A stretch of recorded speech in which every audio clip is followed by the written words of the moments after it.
right, baby child, I got a good one for y'all today. Now, like I said, ain't too much going on with the celebrities and their messiness, so we're gonna kind of switch gears until they get themselves together. So I hopped my little cell phone over to Reddit to get to these stories. Am I the butthole? And this man says, am I the butthole for wanting to give up my son after discovering he isn't mine? Now, like I told y'all on the last video, these celebrity messiness ain't got nothing on this real life messiness, okay? So anyway, I'm gonna go ahead and read the story. It says, the situation is nothing short of a clusterbook. I'm angry, depressed, and sad, and I don't know what to do. He's a 32-year-old man, and he's shattered, and he doesn't know where to turn.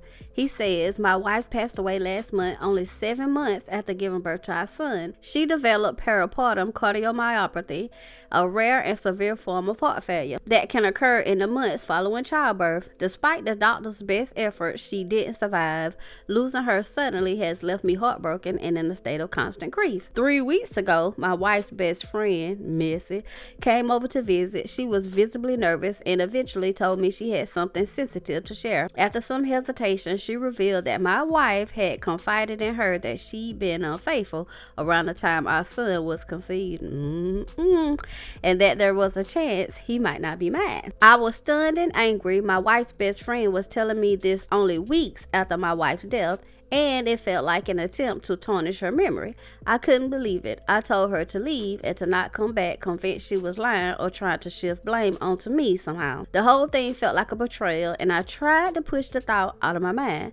But once the idea was planted, it wouldn't go away. I kept wondering, what if she was telling the truth? After days of tormenting myself with this possibility, I decided to get a DNA test. It wasn't an easy decision. I felt guilty for even considering it, but I needed closure. And ain't nothing wrong with that. Yesterday, the results came back. My worst fears were confirmed. My son isn't biologically mine. Lord have mercy. Child, let me clutch my pearls and gather myself. Listen, okay. But anyway, back to the story. Now, I'm in turmoil. I love my wife, and I wanted to believe our son was a piece of her and me together. But knowing he's not biologically mine has left me feeling lost and betrayal. I keep looking at him, trying to feel the same bond. But the pain of my wife's infidelity is so fresh. And I don't know if I'll ever be able to move past it. I feel awful even considering it, but I don't know if I can raise him on my own. The betrayal I feel is overwhelming, and I don't know if I'm capable of giving him the love and care he deserves. It's breaking my heart, and I feel like a failure, but I also feel like I'm not equipped to give him the life he deserves. Am I the butthole? So a lot of people down in the comments was asking him some questions, and they also asked, why didn't he get in touch with the wife's best friend again? So he came back and gave us an edit after he did. He says, I hadn't thought of contacting a friend, but I will now. The replies have really solidified what I have been feeling. The child is innocent, but I don't think I'll be able to love or care for him. The child is innocent, but I don't think I'll be able to love or care for him as well as I should. Informing the family will be my first step, then contacting the AP. Possible. Adoption is going to be my last resort.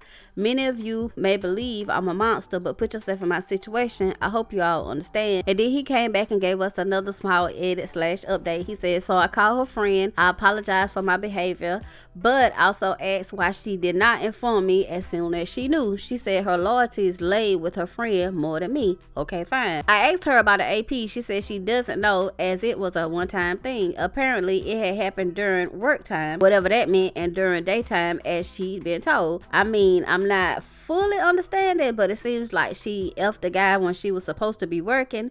Many of you suggesting I go through her phone or other social contacts, but I don't know any passwords. I never doubted her. We weren't controlling of each other and had gave plenty of privacy. The next step is informing the family, both mine and hers. I'm adding another thing. I don't hate the baby, and I'm not so deranged I throw him out of the house. Whatever happens, happens. According to procedure, I'm not going to instantly abandon a kid just because he isn't mine. Child, to sum it up, this man and his wife had a baby together, and soon after she had a baby, she ended up passing away and going to the upper room because of heart problems. The wife's best friend came over and told the husband that the wife had cheated on him, and she suspected that the baby might not be the husband's. So the husband took a DNA test, and sure enough, the baby is not his. So now he's trying to decide what he needs to do with the baby. Is he going to keep it, or is he going to give it up? So I want to ask y'all a question. I want y'all to give me the answer down in the comments. What do y'all think about this situation? Do y'all think that the husband should keep the baby and raise it on his own, or try to give it to his wife's family so that they can raise the baby in love and not resentment and guilt? Now here's the next question I want to ask.